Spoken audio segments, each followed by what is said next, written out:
Hi, I am Abdul Aziz from smart investment. ഇന്ന് ഞാൻ വന്നിരിക്കുന്നത് പുതിയ ശരിയ നിയമപ്രകാരമുള്ള പുതിയ ഫണ്ടിനെ കുറിച്ച് പറയാൻ വേണ്ടിയാണ്.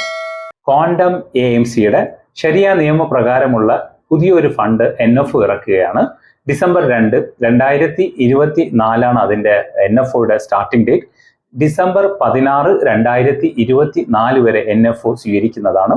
ഇത് നമുക്കറിയാവുന്നതുപോലെ തന്നെ ശരിയ നിയമപ്രകാരം സെബി അംഗീകൃത മൂന്നാമത്തെ മ്യൂച്വൽ ഫണ്ടാണ് ഇത്. ഇതിനു മുമ്പുള്ള 2 ഫണ്ടും നമുക്കറിയാം. ടാറ്റ എത്തിക്കൽ ഫണ്ട് ഒരു ഫണ്ടാണ്, ആദ്യം ഇറങ്ങിയതാണ് 1996. അന്ന് NAV 10 രൂപയാണ് NFO ഇറക്കിയ സമയത്ത്.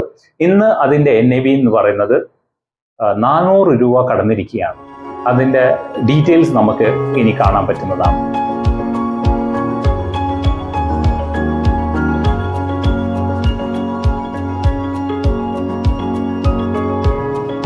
അതുപോലെ തന്നെ നമുക്ക് ടോറസ് എത്തിക്കൽ ഫണ്ട് 2009 അവതരിപ്പിച്ചതാണ്.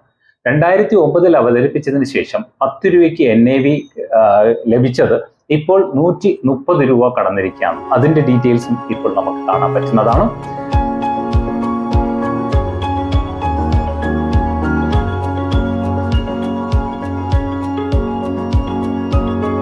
നമുക്ക് ശരിയ നിയമപ്രകാരമുള്ള ഫണ്ടുകൾ വളരെ ചുരുക്കമായിട്ട് ഇപ്പോൾ 3ാമത്തെ ഫണ്ടാണ് ഇറങ്ങിയിരിക്കുന്നത്. നമുക്കറിയാവുന്നതുപോലെ തന്നെ ശരിയ നിയമപ്രകാരം ബാങ്കിങ് സെക്ടറിലോ അല്ലെങ്കിൽ കള്ള് കമ്പനി, ലിക്വർ കമ്പനിയിലോ, അതും അല്ലെങ്കിൽ പിഗ് പോലത്തെ കമ്പനീസിലോ, അല്ലെങ്കിൽ ഹോസ്പിറ്റാലിറ്റി പോലത്തെ കമ്പനിയിലോ, അതും അല്ലെങ്കിൽ ചൂതാട്ടമുള്ള കമ്പനിയിലോ, പുകവലി കമ്പനിയിലോ, ഇങ്ങനത്തെ കമ്പനികളിലായിട്ടുള്ള നിരോധിച്ചിട്ടുള്ള കമ്പനികൾക്കൊന്നും ഇൻവെസ്റ്റ് ചെയ്യാതെ അവർ ശരിയ നിയമപ്രകാരം അലോ ചെയ്ത കമ്പനിയിൽ മാത്രം ഇൻവെസ്റ്റ് ചെയ്ത് അതിൻ്റെ ലാഭത്തിലേക്ക് വരുന്ന നമുക്ക് ലാഭം തരുന്ന ഒരു ഫണ്ടാണ് ഈ മ്യൂച്വൽ ഫണ്ട്.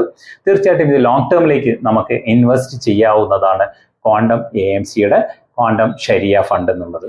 ക്വാണ്ടം എത്തിക്കൽ ഫണ്ടിൽ ഇൻവെസ്റ്റ് ചെയ്യാൻ അവർ 5 കാരണങ്ങളാണ് കമ്പനി പറയുന്നത്.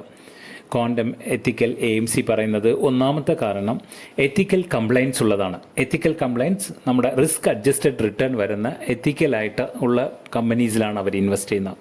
2ാമത്തെ കാര്യം അവർ പറയുന്നത് എത്തിക്കലി അവർ വളരെ ശക്തമായിട്ട് തന്നെ നോക്കുകയും കൂടാതെ തന്നെ അതിൻ്റെ ഗ്രോത്ത് കമ്പനിയിലാണ് ഇൻവെസ്റ്റ് ചെയ്യുന്നത്. 3ാമത്തെ കാരണം അവർ പറയുന്നത് ഒരു true to label fund investment ചെയ്യുന്ന സമയത്ത് എത്തിക്കലി കംപ്ലയൻസ് ഇല്ലാത്തത് വന്നു.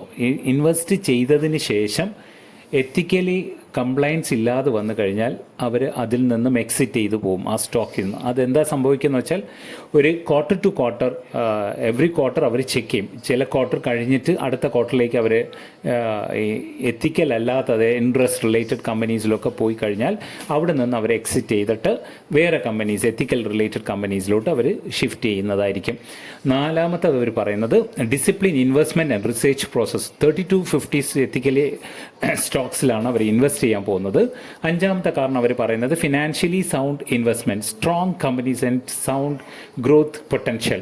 വളരെ ശക്തമായ ഫണ്ടമെൻ്റലിലൊക്കെ വളരെ സ്ട്രോങ് ആയിട്ടുള്ള കമ്പനിയിലും ഇപ്പോൾ എത്തിക്കൽ മാത്രമല്ല അവർ നോക്കുന്നത്, വളരെ ശക്തമായിട്ട് ഒരു ഗ്രോത്ത് ഉള്ള അല്ലെങ്കിൽ വളരെ ട്രൂലി ലോങ് റണ്ണിൽ എത്തിക്കലി സസ്റ്റെയിൻ ചെയ്യുന്ന കമ്പനിയിലാണ് അവർ ഇൻവെസ്റ്റ് ചെയ്യുന്നത്. Fund features. The investment objective ഇത് ലോങ് ടേമിലേക്ക് ഇൻവെസ്റ്റ്മെൻറ്റ് ചെയ്യുന്നതാണ്. ഇത് ഇക്വിറ്റി റിലേറ്റഡ് ഇൻസ്ട്രുമെൻറ്റിലാണ് ഇൻവെസ്റ്റ് ചെയ്യുന്നത്. എത്തിക്കലി സെറ്റ് ഓഫ് പ്രിൻസിപ്പിൾസ് ഉപയോഗിച്ചിട്ടാണ് ഈ ഇൻവെസ്റ്റ്മെൻറ്റ് ചെയ്യുന്നത്. ബെഞ്ച് മാർക്ക് നിഫ്റ്റി 500 ശരിയ, ഇതാണ് അതിൻ്റെ ബെഞ്ച് മാർക്ക് അവർ ചെക്ക് ചെയ്യുന്നത്. അടുത്തത് type of schemes. It's a open ended scheme. There is no locked in period.